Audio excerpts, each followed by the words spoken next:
to work as a makeup artist in Montreal. I was like very early in my career.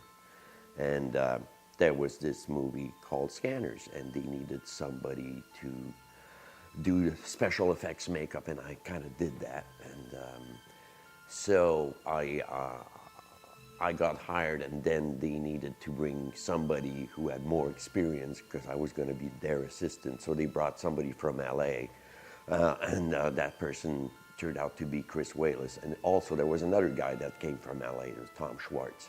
So there was the three of us. The three of us, we were at the basement of this production office. Everything was like in that building. So we were in the basement with the wardrobe department, which we tormented all the time. Chris and I, when we did Scanners, like I said, we were in this basement, so we were just like building stuff, and I was making like eyeballs and things like that for that exploding head.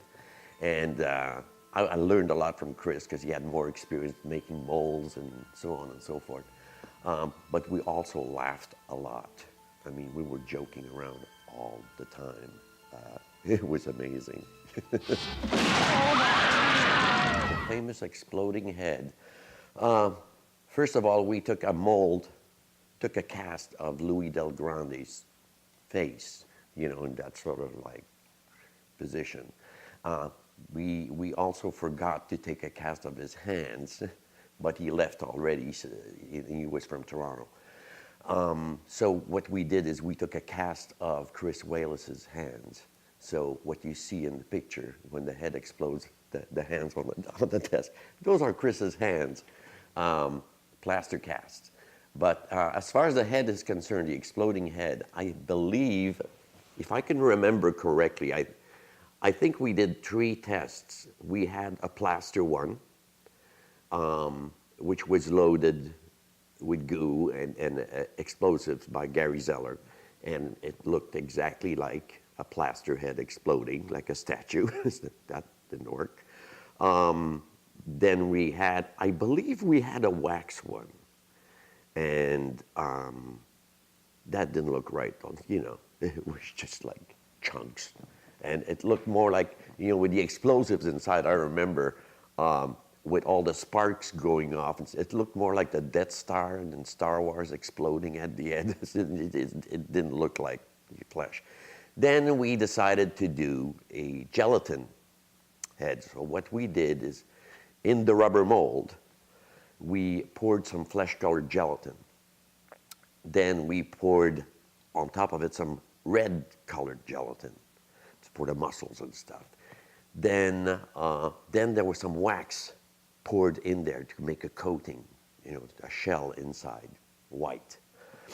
And then we filled it up with all kinds of garbage. I mean, we were like kids, so we were feeding ourselves on like McDonald's and stuff like that, and guess what wound up in there? Leftovers, you know, and God.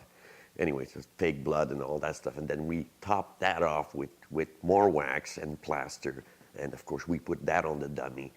And I remember, since the explosives charge didn't seem to work because they created like a lot of smokes and sparks, what happened with the one that you see in the movie is we were in this big warehouse, and Gary Zeller took a shotgun, and he was lying behind the dummy and pointed it like right there, lying on the ground, and he just shot it, and that's what you see in the movie.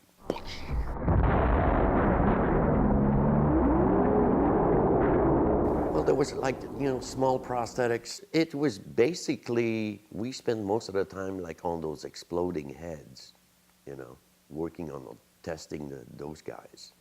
Because oh no, actually we did do like a mechanical dummy head of Stephen Lack for the first ending that we shot. That didn't work out because there wasn't enough stuff happening. It was just like a dummy head with the eyes popping out, and that was it. So there was an alternate ending that was written with all these special effects and stuff that Dick Smith did. And then he actually came, I had a loft in Old Montreal and my shop was in there, and Dick came over there and he built a lot of stuff back in Larchmont.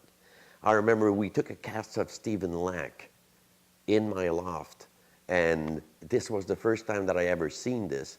He put scleral lenses in his eyes that covered his entire eyeball.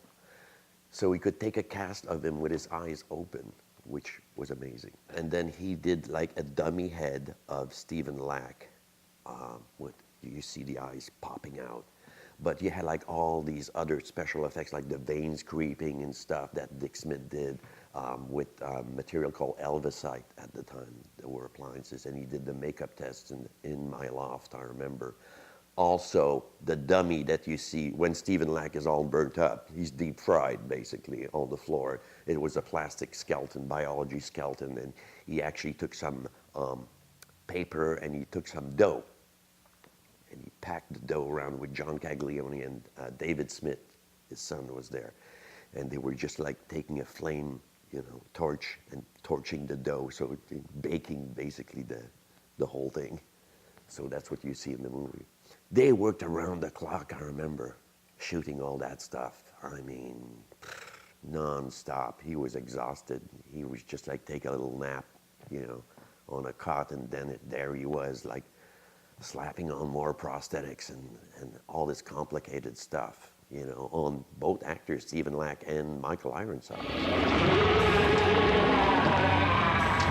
It's like I didn't know the extent of his work when I did Scanners. I had heard about him, but I was very knowledgeable. It's when I got to New York, because he was consultant. At first he was consultant on the picture.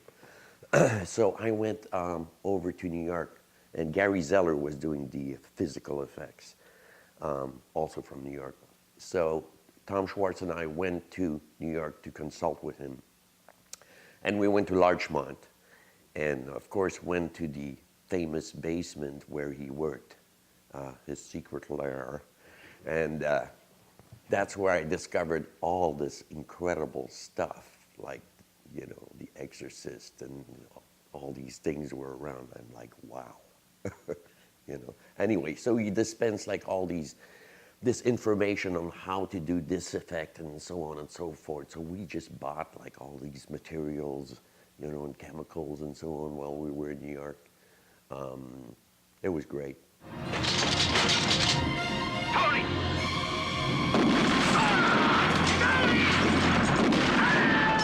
I remember seeing it coming out in Montreal, and I believe it was the Alexis Neon Plaza in Montreal. And I remember when the exploding head came about, a few people left the theater. Wonder why. With David, the last one that I did with him was Cosmopolis. And before that, it was A Dangerous Method, which was great. It was a period movie, and it had like Viggo Mortensen in it, played Sigmund Freud, which was really a fun character makeup to do. I really enjoyed that. Plus the fact that it was a period movie, and it's not like David always, only does like horror movies or something like that. But he's very versatile. I mean, you saw History of Violence and Eastern Promises. That was a challenge too, fun. It's just really pleasant to work with. It's like, at this point, it's become a family affair,